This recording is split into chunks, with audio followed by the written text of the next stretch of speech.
जी न्यूज के साथ खास बातचीत में गृह मंत्री अमित शाह ने ये बात दोहराई कि एलजेपी इन चुनावों में एनडीए गठबंधन का हिस्सा नहीं है। 1 मिनट में ये पूरी खबर समझिए। जी न्यूज के editor in chief Sudhir Chaudhary के साथ हुए साक्षात्कार में देश के गृह मंत्री अमित शाह ने एक बार फिर साफ कर दिया कि बिहार चुनावों में एलजेपी एनडीए का हिस्सा नहीं है।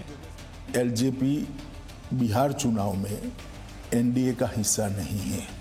उन्होंने एक बार फिर कहा कि बिहार के विधानसभा चुनावों में बीजेपी, जेडीयू, एचएएम और वीआईपी पार्टी ही एनडीए का हिस्सा है। बिहार चुनाव में भारतीय जनता पार्टी, जदयू, हम पार्टी और वीआईपी पार्टी, ये 4 दल इकट्ठा होकर श्री नीतीश कुमार के नेतृत्व में लड़ रहे हैं। वहीं खुद को मोदी जी का हनुमान बताने वाले बयान पर गृह मंत्री अमित शाह ने कहा कि मोदी जी की तस्वीर तो विपक्ष के मन में भी है। कंफ्यूजन फैलाने के लिए बयान नहीं, ऐसा तो कई ऑपोजिशन वालों के मन में है। इट डजंट मीन कि वो भारतीय जनता पार्टी में है। आपको बता दें, इस बार बिहार विधानसभा चुनावों में सीट बंटवारे को लेकर नाराज एलजेपी अकेले ही चुनावी मैदान में है। एलजेपी अध्यक्ष चिराग पासवान ने एक ट्वीट कर सीएम नीतीश कुमार से उनके सुशासन का हिसाब मांगा। 1 मिनट में पूरी रिपोर्ट देखिए। एलजेपी अध्यक्ष चिराग पासवान ने मुख्यमंत्री नीतीश कुमार के 5 साल के काम पर सवाल उठाया है। उन्होंने अपने ट्विटर हैंडल में लिखा, कोई भी विधायक, मंत्री या खुद आदरणीय नीतीश कुमार जी वोट मांगने आए तो पूछिए कि पिछले 5 साल में क्या किया है। नीतीश कुमार जी से पूछिए कि 7 निश्चय में कौन कौन से वादे पूरे किए गए। चिराग पासवान के इस ट्वीट पर बीजेपी ने पलटवार करते हुए कहा कि पहले उन्हें नीतीश जी के काम अच्छे लगते थे, मगर आज नहीं लग रहे हैं। आज अगर वो ये बात उठा रहे हैं तो 1 साल पहले तक तो वो तारीफ के पुल बांध रहे थे, आज उनको कैसे खामी नजर आ गई है। इस ट्वीट पर जेडीयू नेता निहोरा प्रसाद यादव ने जवाब देते हुए कहा कि आज 5 साल का हिसाब मांग रहे हैं। नीतीश कुमार जी के 5 वर्षों के कामकाज का हिसाब चिराग मांग रहे हैं तो गांव में जाकर देखें, जो 15 में 7 निश्चय तय हुआ था, वो निश्चय में कितना काम हुआ। देश में कोरोना मरीजों की संख्या अब धीरे धीरे कम हो रही है। 1 मिनट में कोरोना से संबंधित ये पूरी रिपोर्ट देखिए। देश में कोरोना संक्रमितों की संख्या 75 लाख के पार पहुंच गई है, जबकि दुनिया में कोरोना से ठीक होने वाले मरीजों की संख्या में भारत सबसे आगे है। पिछले 24 घंटे में संक्रमण के 55,722 नए केस आए हैं और 579 लोगों की मौत हुई, जबकि पिछले 24 घंटे में 66,399 लोग इलाज से ठीक हुए। देश में कोरोना वायरस से अब तक 75,50,273 लोग संक्रमित हुए हैं, जिनमें से 66,63,608 लोग इलाज से ठीक हो चुके हैं। देश में इस वक्त 7,72,055 कोरोना संक्रमितों का इलाज जारी है। कोरोना संक्रमण से अब तक 1,14,610 लोगों की मौत हुई है, जबकि इलाज से ठीक होने वालों की दर 88.26% है। वहीं कोरोना पर सरकार की कमेटी ने दावा किया है कि देश में अगले साल फरवरी तक कोरोना खत्म होने की संभावना है। कोविड के केसेस में किसी भी किस्म की बढ़ोतरी न होने दें और जो एक धीरे धीरे डिक्लाइनिंग ट्रेंड दिख रहा है, वो डिक्लाइनिंग ट्रेंड हमारा मेंटेन हो। और बिहार में मतदान का दिन जैसे जैसे नजदीक आ रहा है, वैसे वैसे चुनावी रैलियों का दौर अब जोर पकड़ने लगा है। 1 मिनट में ये पूरी अपडेट देखिए। बिहार में पहले चरण का मतदान अब ज्यादा दूर नहीं रह गया है। ऐसे में सभी पार्टियों के नेता अपने पार्टी के उम्मीदवारों के लिए ताबड़तोड़ रैलियां कर रहे हैं। आज बीजेपी के कई दिग्गज नेता अपनी पार्टी के लिए बिहार के अलग अलग इलाकों में रैलियां और जनसभाएं करेंगे। उत्तर प्रदेश के सीएम योगी आदित्यनाथ आज बिहार में 3 सभाएं करेंगे, जिसके लिए सुबह 9 बजे लखनऊ से बिहार के लिए उड़ान भरेंगे। सीएम योगी कैमूर में 12 बजे और अरवल में 2 बजे एक जनसभा करेंगे, जबकि करीब 3 बजे वो रोहतास के विक्रमगंज में रैली को संबोधित करेंगे। आज बीजेपी के राष्ट्रीय अध्यक्ष जेपी नड्डा भी बिहार में 2 रैलियों को संबोधित करने जा रहे हैं। बीजेपी के राष्ट्रीय अध्यक्ष सबसे पहले बक्सर में और फिर आरा में पार्टी प्रत्याशियों के लिए वोट मांगेंगे। 23 अक्टूबर से पीएम मोदी भी बिहार में रैलियों की शुरुआत करने जा रहे हैं। पीएम मोदी इस बार 12 चुनावी रैलियों को संबोधित करेंगे। सोमवार को जम्मू कश्मीर के पूर्व मुख्यमंत्री फारूक अब्दुल्ला से ईडी ने एक मामले में 5 घंटे तक पूछताछ की है। रिपोर्ट देखिए।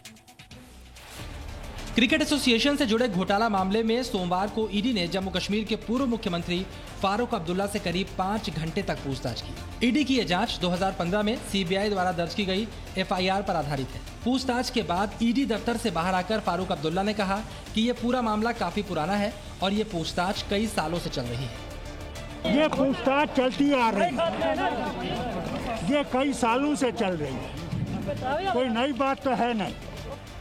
इस दौरान फारूक अब्दुल्ला मीडिया के सवालों पर नाराज हो गए और कहा कि हम पर क्या गुजर रही है ये देखिए। You only watch stories. You're not bothered about anything else. They have their job to do. I have my job to do.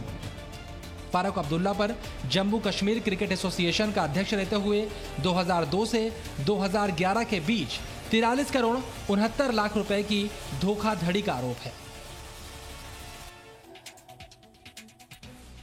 Bihar चुनावों के दौरान कई बड़े नेताओं पर नक्सली हमला होने की खबर भी सामने आई है। 1 मिनट में ये पूरी खबर देखिए। बिहार में होने वाले चुनावों के दौरान नक्सली बड़े नेताओं को अपना निशाना बना सकते हैं। जी न्यूज को मिली जानकारी से पता चला है कि इस बार के चुनावों में नक्सली बड़े नेताओं पर हमला कर सकते हैं। इसके लिए नक्सलियों ने पूरी तैयारी कर ली है। रिपोर्ट में बताया गया है नक्सली बड़े नेताओं को अपना निशाना बना सकते हैं। यही नहीं, नक्सली आईईडी और लैंडमाइन के जरिए सुरक्षा बलों, पैरामिलिट्री फोर्सेज और शहरी इलाकों को भी निशाना बना सकते हैं। खुफिया एजेंसियों को ये जानकारी मिली है कि बिहार झारखंड की सीमा पर बड़ी नक्सली मूवमेंट देखी गई है। सुरक्षा एजेंसियों को जमुई, गया और औरंगाबाद जैसे इलाकों पर खास नजर रखने की सलाह दी गई है। बिहार में पहले चरण के मतदान को अब ज्यादा दिन नहीं रह गए हैं। ऐसे में कई बड़े नेता राज्य में चुनाव प्रचार के लिए पहुंच रहे हैं। इनमें यूपी के सीएम योगी आदित्यनाथ और बीजेपी के राष्ट्रीय अध्यक्ष जेपी नड्डा जैसे बड़े नाम शामिल हैं। पीएम मोदी भी 23 अक्टूबर से बिहार में चुनावी रैलियां शुरू कर रहे हैं। बलिया गोलीकांड के मुख्य आरोपी धीरेन्द्र सिंह को 14 दिन की न्यायिक हिरासत में भेजा गया है। मामले से जुड़ी पूरी अपडेट खबर 1 मिनट में। बलिया के दुर्जनपुर में हुए गोलीकांड के मुख्य आरोपी धीरेन्द्र सिंह को पुलिस ने बलिया कोर्ट में पेश किया, जहां जिला न्यायालय ने मुख्य आरोपी को 14 दिन की न्यायिक हिरासत में भेज दिया। धीरेन्द्र सिंह को बलिया के जिला न्यायालय में चीफ जुडिशियल मजिस्ट्रेट के सामने पेश किया गया था। मुलजिम की गिरफ्तारी होकर आई, उनका रिमांड बना है और रिमांड बन के सीधे 14 दिन की जेल पर गए। 167 के रिमांड पर 14 दिन की जेल के लिए गए। हाँ, कौन कौन धारा लगी है? लगी है 147, 148, 149, 302 आईपीसी लगी हुई है। नहीं, उनके साथ एक ही आदमी गया रिमांड? हाँ, एक ही आदमी गया है, एक ही आदमी गया। हाँ। घटना के बाद से फरार आरोपी कई दिनों तक नहीं पकड़ा गया, लेकिन रविवार को पुलिस ने उसे लखनऊ के जनेश्वर मिश्रा पार्क से गिरफ्तार कर लिया। आरोपी पर पुलिस ने 50,000 का इनाम भी घोषित किया था। धीरेन्द्र की गिरफ्तारी से पीड़ित परिवार काफी संतुष्ट था और अब वो आरोपी के लिए कड़ी से कड़ी सजा की मांग कर रहा है।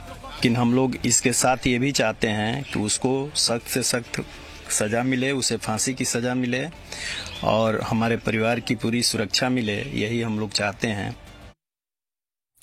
और हैदराबाद में बाढ़ के पानी का स्तर नीचे जाने के बाद वहां पर मची तबाही की तस्वीरें अब सामने आ रही हैं।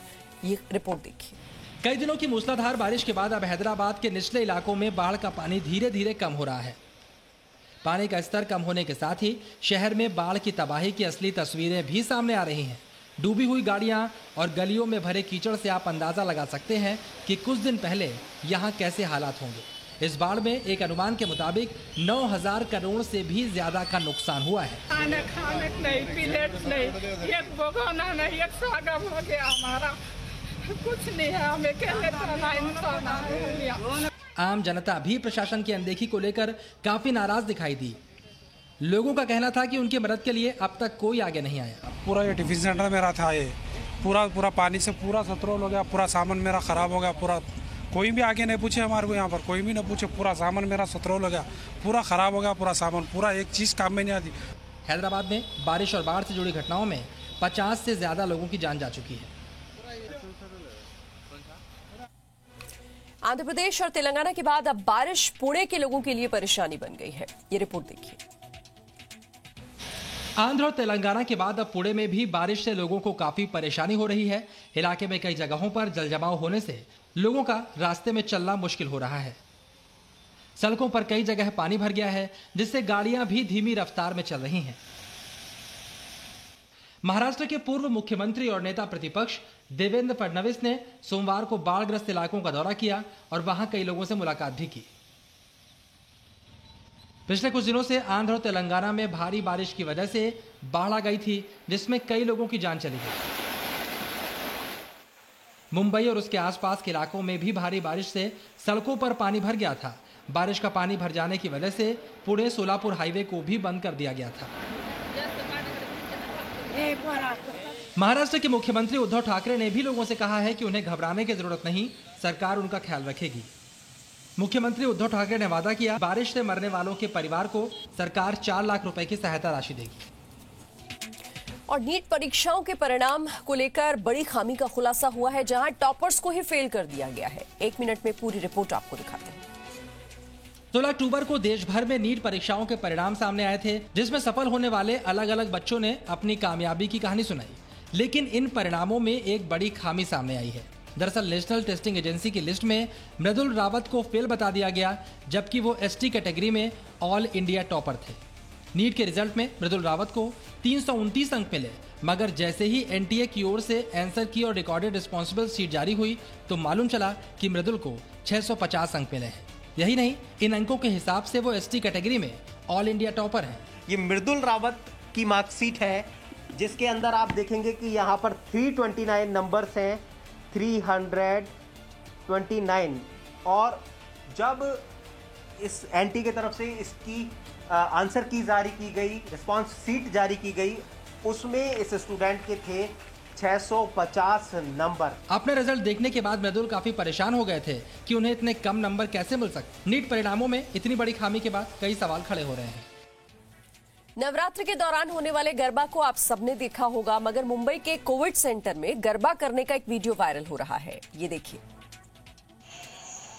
मुंबई के कोविड सेंटर से गरबा खेलने का वीडियो सामने आ रहा है। वीडियो में आप देख सकते हैं कि कैसे कोरोना वॉरियर्स कुछ लोगों के साथ गरबा कर रहे हैं। वीडियो में कुछ लोगों के साथ कोरोना वॉरियर्स को भी गरबा करते हुए देखा जा सकता है। कोरोना के इस मुश्किल दौर में लोगों के हौसले को बढ़ाने के लिए ऐसी चीजें काफी असरदार साबित हो रही हैं।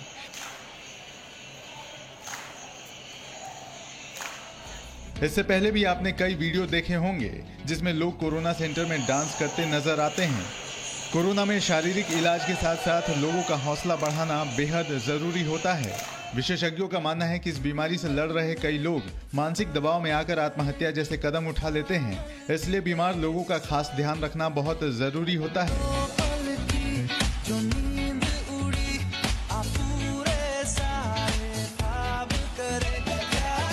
कोरोना वॉरियर्स के ऐसे कदमों से लोगों में कोरोना के खिलाफ न सिर्फ लड़ने की ताकत आएगी, बल्कि वो इस लड़ाई को जीत भी सकेंगे। Presenting B News app, available on Google Play and App Store. Download it now.